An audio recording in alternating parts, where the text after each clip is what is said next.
VeeFam, what's up? Welcome back to another episode of the VeeFam Sessions. My name is Mr. Messer, but you can call me Rob, and I am so honored and humbled to be joined today by the one, the only Executive Vice President of Commerce and Operations at VeeFriends, co-founder of Empathy Wines, the one, the only Trouty, Mr. Jon Troutman.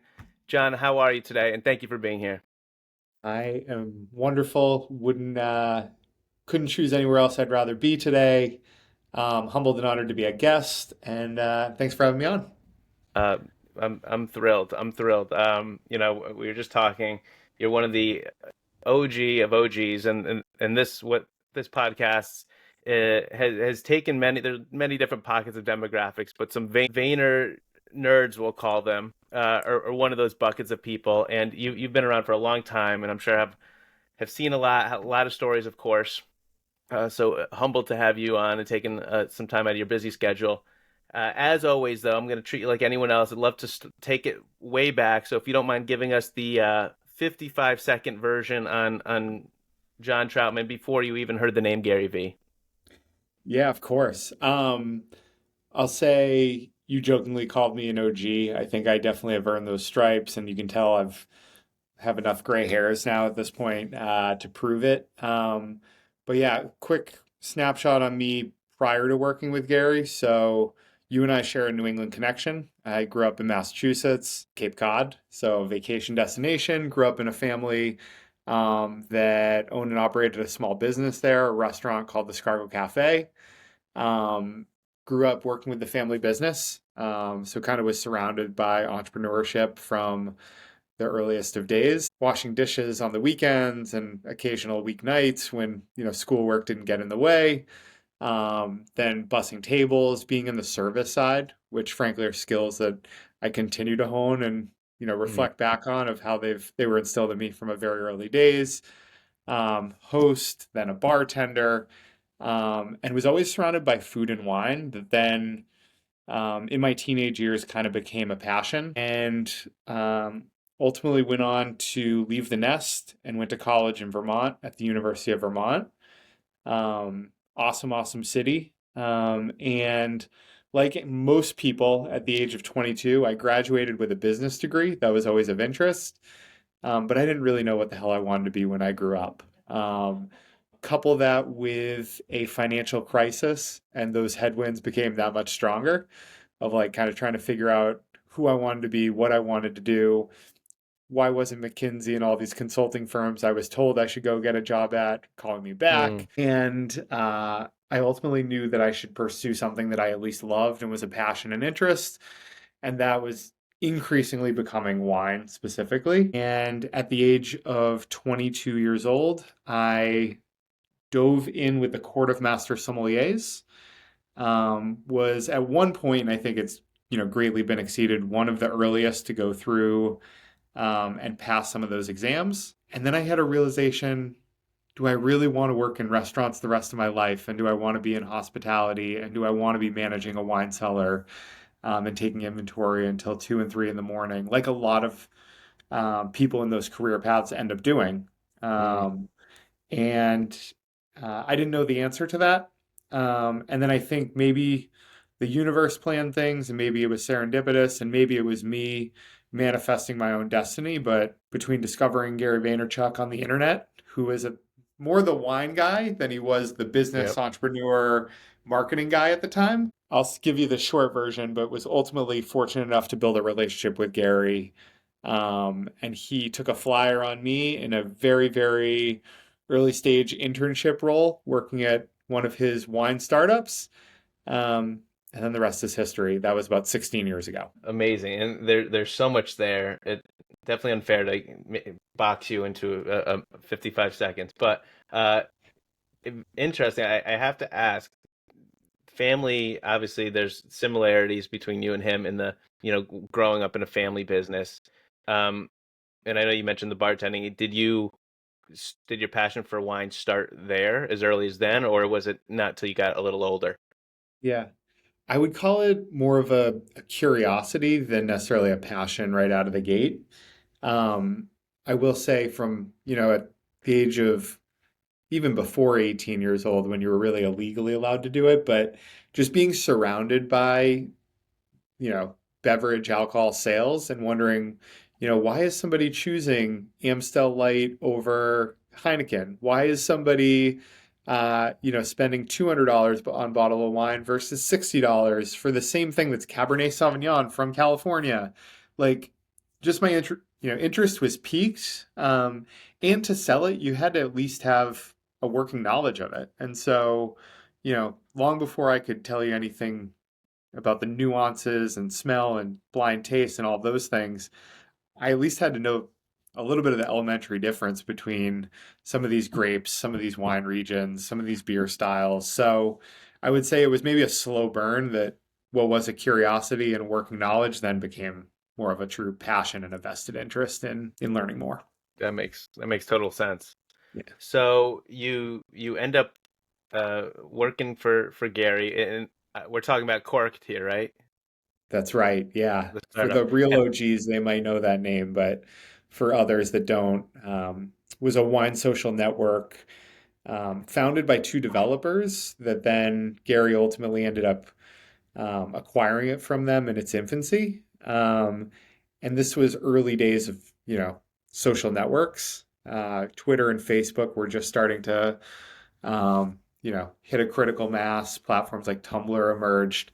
And Corked was essentially the niche wine equivalent to those social networks where wine lovers could go and interact and engage with one another. and when you pursued getting in this world, did you know that and that was of interest to you? So that was your angle, or did you take more of a, Andy, like we'll work for free? I would say it was way more the latter. I just Okay. recognized, you know, I, it's funny, there's always a revisionist history, right? And I'd like to think I was maybe a little bit more thoughtful and really methodical in terms of where's my career journey going.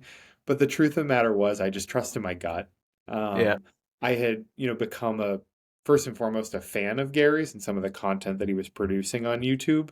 I knew that there was substance and that he had real wine knowledge and had clearly done incredible things building his family's wine business. But at the end of the day, I just operated on gut feel and picked up and Mm. moved to New York and was working for free in an internship role. And I knew that if it was nothing more than a few months, it would be a great story to be able to tell, and hopefully I would learn a little bit along the way. Thankfully, it turned into a little more than that, but that was the truth of it. And I don't typically fish for alpha, but looking back on some of the Cork stuff, you had probably many roles there, but you were also some on-air talent doing some interviews. So I have to ask, can the VFam expect Jon Troutman to be doing some interviews maybe in the future? You know, um, maybe I'll say that, like, for better or worse, I'm surrounded by some people who have incredible charisma, and frankly are way better at that stuff than I am. But I'm happy to get pulled out of retirement and maybe try my hand at some of this stuff. Let's go. I love that. No, so fun to watch. There's so much, people don't even know how much content is out there. You see some of these videos with 300 views, and it's gold. And obviously, if you're like me and a wine novice, so much educational stuff between what you guys did with Corked and obviously Wine Library TV. So Corked has a couple year run, and you ultimately transition into Vayner in I think 2012 from my research here.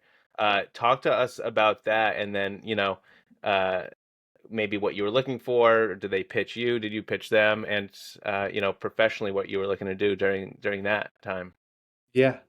Um, I right around that time I was at like a really interesting crossroads where I had started to establish myself in the wine industry and loved it, turned a passion into a career. At the same token, Gary's career direction and like what he was really focusing his time and energy and like the businesses he was building were outside of just his family's wine business and at the time Corked and a couple of other wine startups. VaynerMedia had gone from, I think, right around that same time period, a very small social media agency with a handful of employees to, 20, 50, 100 employees with like hundreds more on the horizon. They were winning more and more of the Fortune 500 brands as clients. The budgets that they were managing with those brands were increasingly going to the channels that Gary had been shouting about for years and years, like Mm-hmm. Facebook, eventually Instagram, Twitter, Snapchat, all these emerging platforms. And long story short, I just recognized that as much as I loved wine, what was an incredible opportunity was to continue to work with like-minded people, Gary himself, really smart, hungry, ambitious, innovative people that cared about their employees. And that it was going to be much harder to replicate that at just about any other company in the wine industry.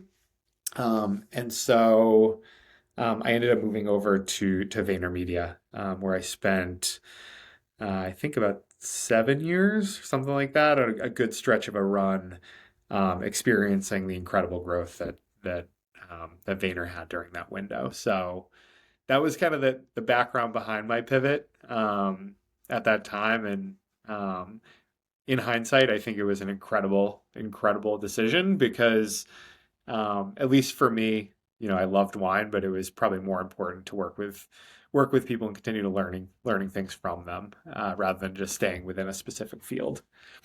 Sure. Yeah. So yeah, I mean, according to your LinkedIn, so you have 2012 to March 15, you're the director of partnerships as your job title. 15 to 16, director of operations, and then from November 2016 to October 2018, office of the CEO. So there's definitely some foreshadowing going on to what you're doing now uh, for VeeFriends. You know, looking looking back, is that something, did you like working with different brands? Did you enjoy, every different brand was a new set of contacts and comms and, different building rapport and different, styles. Was that enjoyable for you?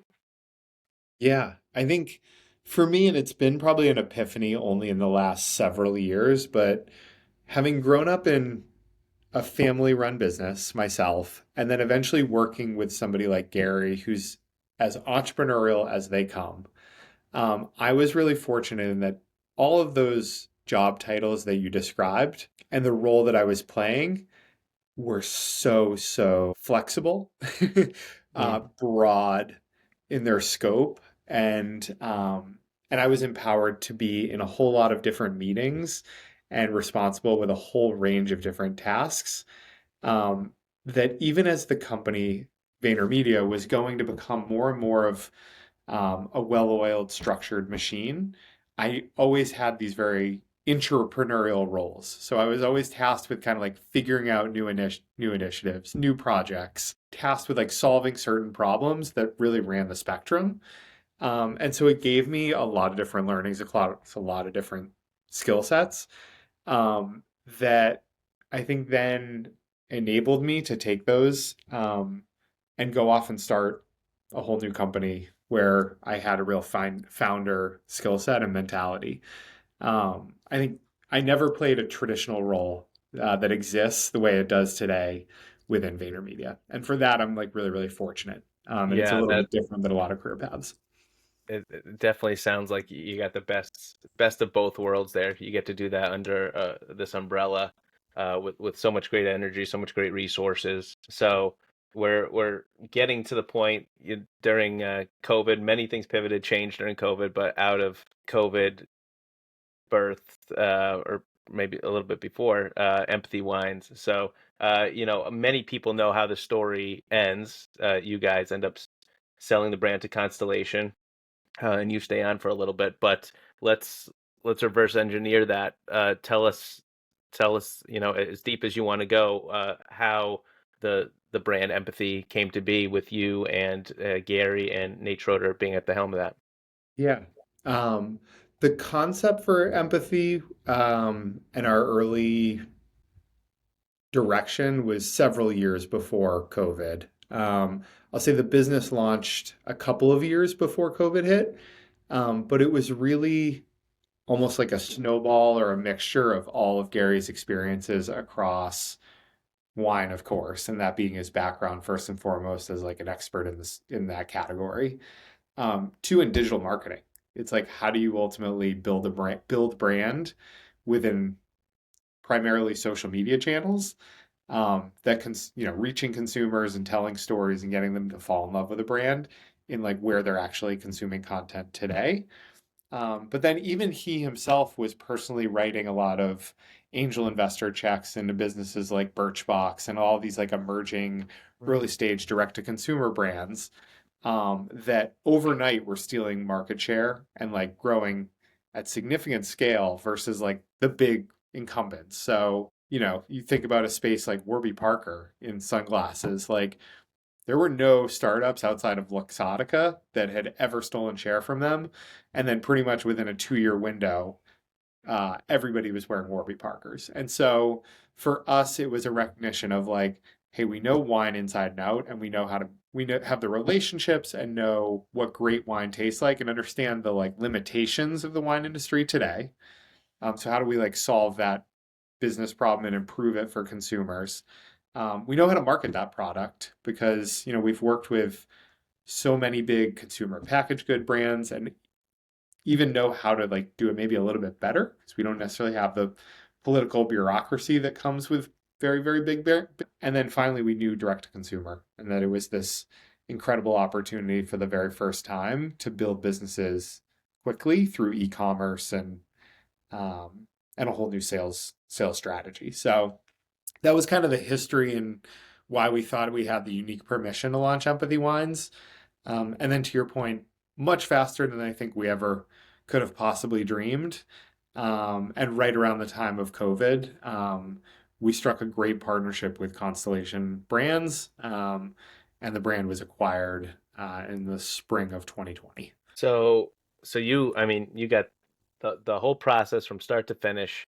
One of Gary's, obviously, his adages is, enjoy the process, and he jokes about his journey to buying the Jets and how when he buys the Jets, it might be the worst day of his life, um, when he actually achieves that. And I know you ended up staying on, but was there any of that for you? Like was there any that taste in your mouth of like the, I guess the bittersweetness? You built this thing and now you're passing it off, or was it just another great, win business transaction? How did you feel about that as being such a integral part of it?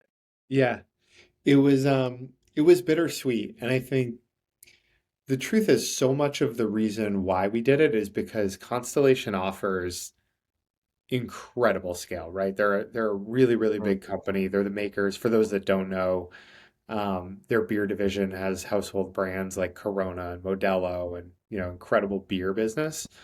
And then their wine and spirits division, which we focused within, has a lot of very familiar names with icons like Robert Mondavi, within its portfolio. And they just offered incredible infrastructure and operations that we as a startup didn't have, which actually allowed us to make that much better wine and take the things that off of my plate and some of our team's plate that were better in the hands of those people so Mm. that we could focus on the other things too. So that was so much of it of why we did it was like think about our customer and our consumer and trying to make it that much better for them. Now, at the same time, was it a great outcome for us? Yes, it was. Like it was, we never imagined our wildest dreams that, we would be approached within just a couple of years, but it was a great outcome. At a personal level, um, it was very bittersweet in that I wasn't going to be working with Gary day to day for the first time in a long time. Going over and being an employee of Constellation Brands, I learned an incredible amount. Just working within a company that big, publicly traded, not run by a founder day to day, Right. a lot of different stakeholders, a lot of different um, things that at times were frustrating for me because it was so different. But it also taught me a lot because I hadn't experienced that firsthand.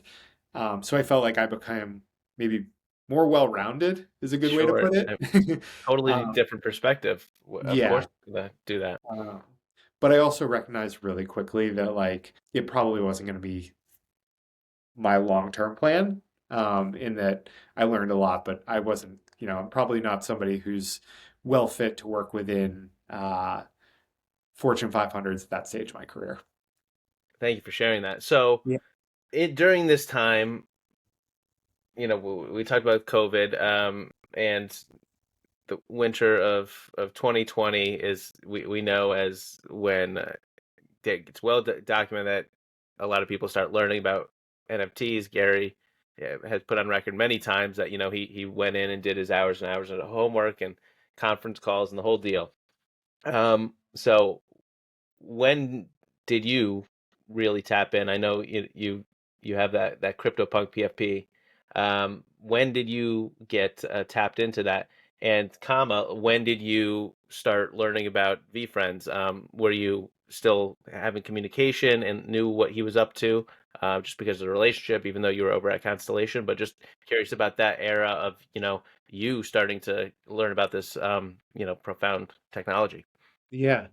For me, I learned like a lot of the rest of folks who are just really curious about emerging technology. Like that was something where has been kind of like a through line or a common theme throughout probably my entire career is just being really interested in understanding and being instilled in me by Gary of like, you have to be a practitioner. You have to actually put your hands on the keyboards. You need to learn how Facebook Ads Manager works in, 2009 and 10 when its ad product first came out. Like that was kind of pushed on me from an early stage of my career and probably just something that even outside of Gary was maybe just something that I on my own just have always had an interest in.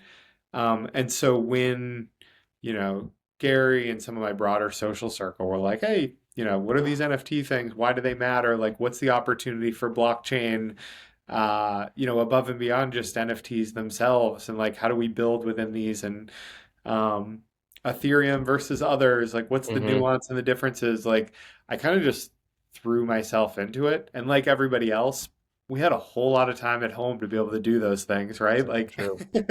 we weren't True. going out having dinner with friends, so what better use of the time?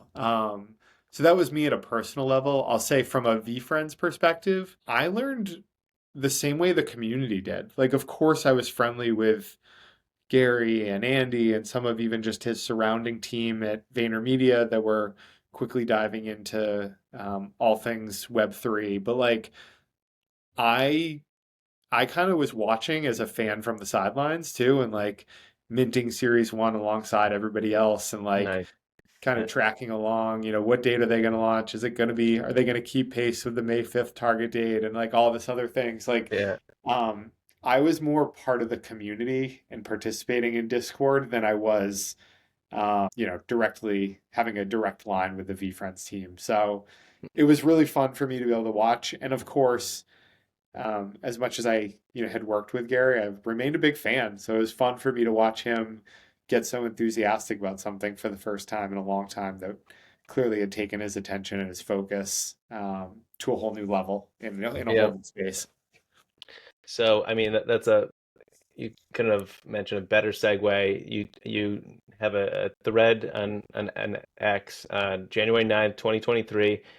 This will be the fifth Gary V company I've joined and the most ambitious vision he's ever set. What VeeFriends has already achieved in roughly 1.5 years, guy by Andy Crane at Andy. His leadership is staggering and the fun has just begun. So I guess we're on as a consultant for a little, but you officially come back home Yep. uh, to join VeeFriends as the EVP of Commerce and Operations. So before we get into the nitty gritty of the timeline of what blows up in a good way after you in 2023 and beyond, just for context, what does your job description entail? I was joking earlier, but you're not in front of the camera as much. You're behind the scenes, grinding, and have your fingerprints on everything that comes to us. But so, generally speaking, what does the EVP of Commerce and Operations do? Yeah. Um, I'll give you the official answer and then I'll give you the more true answer. Okay. The true answer is it's anything and everything that Gary, Andy, and our team need the support on. Like we're still an early stage company, and of course we have roles and responsibilities and structure and process and systems, but like the truth of it is we're all involved in a whole lot of things. So like every day could be a little bit different. And that's what I love. At the same time, where I focus my time, energy, and attention is largely split across two areas of the business. On the commercial side, it's product development, partnerships, licensing, an initiative like the long-term agreement we just announced with Tops. That's something that is helping support and lead over the last several months, and it's super super exciting to now have like kind of the world know what we have, what we're doing, um, and that really transcends all channels. So that would be licensing, retail, direct to consumer, live commerce, which for those that haven't or tuning in, check us out on platforms like Whatnot, Fanatics Hmm. Live. A lot more fun on the horizon. And then on the operations side, I'll say it's the very necessary, but maybe less sexy side of the business, like legal, finance, HR, Got it. everything under that umbrella. So literally everything. Yeah. And by the way, this conversation got bumped 1 week, and during that week was the announcement of the tops, and all like my brain, the second thing my brain went to after this is colossal and absolutely amazing, um, more than any announcement that I've seen so far. But the second thing was like, I'm so happy that we get to talk about that during this conversation because if we talked 1 week ago, it wouldn't have come up. Yeah. So that's amazing. Let me rattle before we get there though. Let me rattle some names off, some partnerships, collaborations for to jog your memory, but to also just to kind of give context of what's happened the last 2 years since John has joined. So colossal partnerships and collaborations with names like Starter. We had the business vending opportunity, the birth of Burn Island, Squishmallow, Reebok, the super stickers for the first time, Crocs, Gregory's Coffee, Masters of the Universe, Chuck E. Cheese, the Comfort Collection was born. You have your Fanatics Live and your Whatnot live streams in the with the TCG game exploding and those eBay comps. You have Everbowl, the Moonbug with YouTube, the comics and that pillar, Wonder with the bellies, the Funko, and now Tops and many more that I didn't mention. It's been wild, and one of my favorite things to look at or even show people that are VeeFriends curious is your year end reviews of everything that you guys have done. When I don't even know where to start. So I'm gonna pick a moment in time because you joined at the beginning of 2023. The end of 2023 was bananas because in a 100-day span around this time, we're recording this October 22nd. You had Crocs, Gregory's, Motu, the Chuck E. Cheese, the Comfort Collection. You were just starting Fanatics Live. When that's happening and you have your fingerprints all over it, like what's going through your head, like a like how do you function, but b yeah, I mean, actually let me take it this way, John. I'm getting a little too excited here. Let's pick one that from start to finish. And if you don't mind, obviously, I don't want to ask you how the sausage is made, but just if there's any stories of how it went down, any serendipitous things like this, maybe this one wouldn't have happened if this didn't happen, and just kind of maybe talk through an anecdote from that, just to give us a little context, because we could be here for hours if we went through each and every one. So I'm gonna throw the ball to you. Any particular one jump out during that era? Yeah. Um, I'll say it's funny hearing you go through that list. It is enough to make anybody's head spin, especially mine, kind of looking in the rearview mirror of all we've done. And um, super proud of all of them. And I'll say it's not one size fits all, but I would say the common theme of just about all of our brand partnerships and everything we do is like, one, do we find that the brand we're working with is like-minded and or where we can both achieve our end goals? Like for us, we're so much still in the business of like building the brand? How do we grow with Mm. the audience of collectors, kids, parents? I use the term kidult a lot, which is like, buzzwordy, but I think it's appropriate for us and where we're going. With broader culture and, culture makers, like that's so much of our priority, but like, how do we, in any brand we're working with, help support their business objectives too? Like, I think it needs to be 1 + 1 = 11. Right. Um, the spectrum of the brands and what you just rattled off is so vast, right? And that's like not lost on us either. You have Wonder, a startup meal delivery company based in like the greater, Northeast New York area, to Starter, like a streetwear apparel brand, to Tops, a collectibles focused brand, to Gregory's Coffee, like a Northeast quick service restaurant group. Right. Like it really runs the spectrum. And like if you asked probably a traditional business consultant, they would tell you VeeFriends is doing too much. And like for us, our counter would be like, we're actually doing just enough, maybe not even enough. Mhm. Because our end goal is to like get a wide range of people at meaningful scale to fall in love with these characters. And the way we can tell stories about those characters is through a lot of different mediums.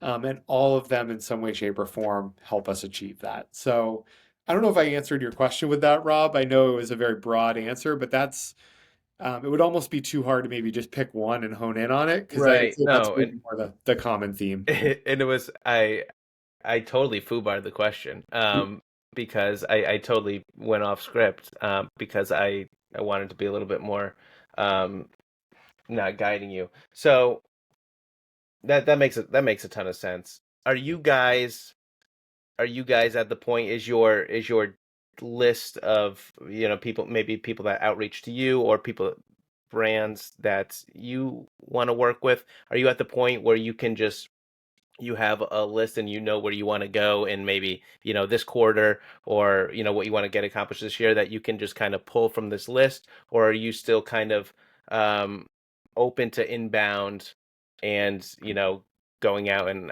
I mean, maybe cold calling, however you want to refer to it as? Yeah. Where's VeeFriends now, in October of 24? Yeah.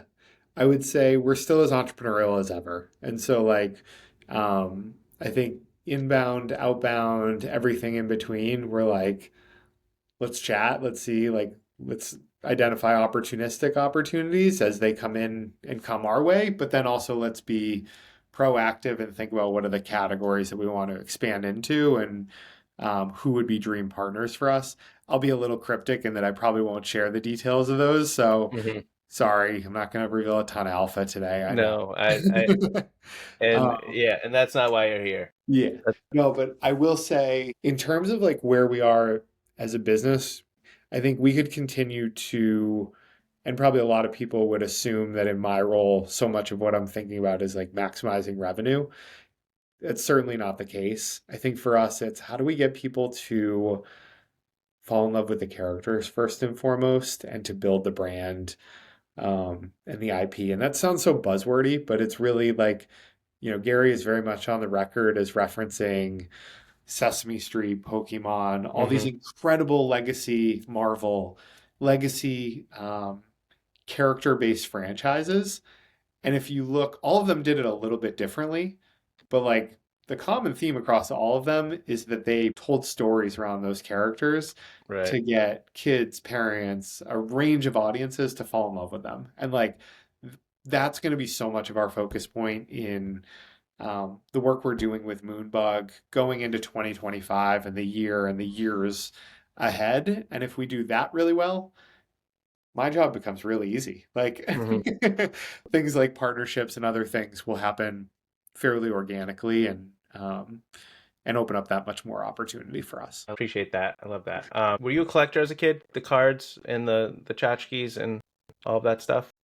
I would say not nearly the way Gary was, but I had, especially in the era of like 1993, 94, 95 baseball cards. So Yeah, like Frank Thomas, Albert Bell, Ken Griffey Jr., Griffey. Yeah. Yeah, I like was a different guy. that era of baseball was like really my sweet spot where I was picking up every episode of Beckett when it was being published and went pretty deep there. Um, I love that. So tops.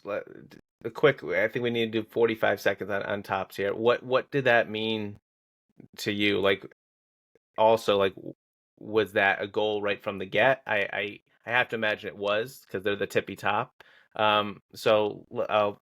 pivot to that. Like, when you guys were able to land that, was it a far-fetched thing? Was it a big reach? Was it a slam dunk? How did that shake Yeah. out? Um, I'll say, you know, such a and I don't know if it's the right word, but it's such a natural partnership Mm, in that, we had already had um, a working relationship with them and a lot of like what I'll call like early stage proven success with the Zero Cool partnership that we did with them. And so a lot of this was kind of the natural evolution and like just going bigger with them, which is super exciting. I think so that's how it kind of naturally happened. I'll say on top of that, um, and this won't be a surprise to anybody within the community and your audience, but like we're a collectibles grounded business. So that's like manifests in the way of digital collectibles, aka NFTs, but also think about physical collectibles. We do so much and have so much fun with, things like pins and the trading card game and like the trading cards within it. And for us, this is really just working with the icon within the trading card space. And increasingly, they're very much on the record as like expanding beyond just sports. And we're like a natural franchise for them to work within outside of, the NBA, the NHL, hmm et cetera. So for them, I think we're a really strategic partner to be able to focus on a character universe above and beyond, what they recently also announced with Disney. So Right. I would say on that side, it was a really good strategic match. And then we have an incredible relationship with their executive team too, right?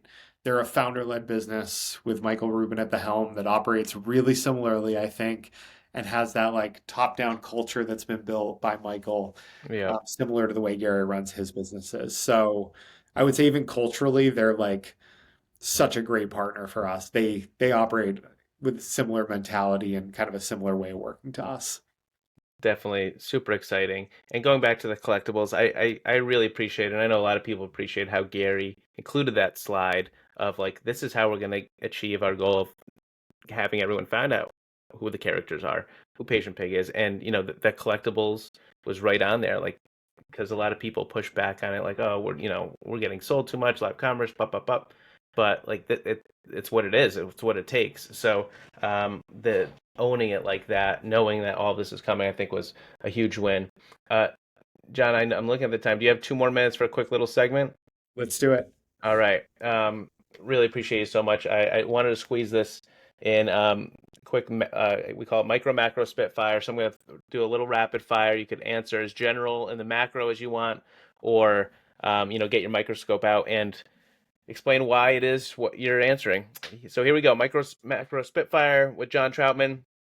Favorite teacher you had growing up, and one reason why. My sixth grade teacher, Miss K, because she let me be myself and didn't try to change me into somebody I wasn't.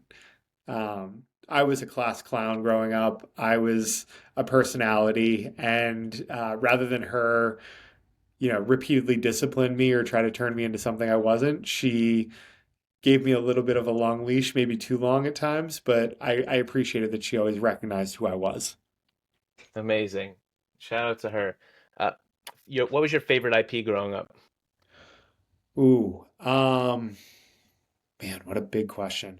I'll give you maybe one that people our age will really resonate with. R.L. Stein and Goosebumps and that book series, like I just have such nostalgia for. And having just been at New York Comic Con this past year and seeing that they had a little bit of a presence, and I think they even have I don't know if it's a feature film or maybe it's an OTT content series that's coming out with like a Netflix. I forget exactly, but like there's a little bit of a resurgence in the Goosebumps franchise. Like that's the one that jumps out at me.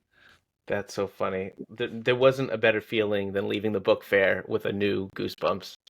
The best. I I totally feel that. Yeah. Favorite movie? Favorite movie of all time? Yep. Let's go there. Um, that's a hard question. I'll say one that I just rewatched recently and it's got to be in the top three, Good Will Hunting. And then a totally different genre, but one I watch at least once every few months, Wedding Crashers. I love that. Yeah. Your favorite piece of physical VeeFriends memorabilia? Physical piece of memorabilia. Yep. I have two Carrots Anwar hoodies that I love. That was fun for me as like I hadn't joined the company yet. It was released. It was fun for me to like chase and like find a way to get it. They were in high demand. Sure. And I have one that's in the original package and one that I wear. So that's probably the answer that I at a gut when you ask it, I answer with. Your favorite character?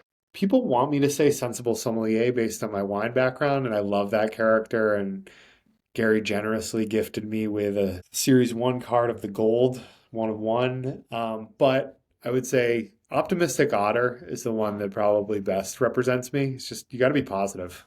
And I feel like for me, it's the trait. Which VeeFriend needs to be voted into the White House in, in a few weeks here? VFriend voted into it doesn't exist. We need like a diplomatic, something. No. Dynamic Dino would do so well on the campaign trail. That's a good one. Yeah. I haven't heard that one. Bougie Hotel or hiking and camping in the woods? Bougie Hotel. Agassi or Sampras? Sampras. That chest hair was so good and such an icon. Amazing, amazing. Usually my last question is, if you could ask Gary one question, what would it be? I'm gonna change it for you.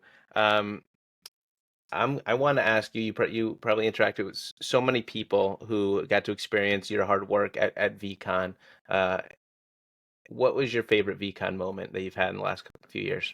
As much as VCon this past year was for me the highest production value, and I think we did the best job as a brand. It was probably the one prior because I hadn't gone to the first VCon. One of my best friends got married that weekend and I just couldn't be there. I think experiencing the community and meeting so many people for the first time that I knew on Twitter, and just realizing just how special gathering everybody in the same football stadium at the time all together was. For me, it was by far the most special. It was, I think, the physical representation of a brand that had been built through digital. I love that, and that your panel that you were on that year too. That behind the VFriends or making of VFriends was still my favorite of all three. So, John, I know we're running a little long here. I really appreciate you coming on, and uh, you know, keep up the good work. Sounds so generic, but you guys are the bar keeps on getting raised higher and higher and higher, and you guys keep exceeding it every time. The community, the VFam is so appreciative of the hard work and just the lines that are crossed between team and community, and those olive branches and those handshakes and those hugs. Um, like we couldn't ask for a better team, and with you and a few other guys at the helm. So really appreciate what you're building here and the bricks you're laying down. Uh, Appreciation's two ways. Thank you for having me on. Have listened to many of them prior to mine, and I'm appreciative to be able to participate. Thank you. Awesome. We'll talk soon, John.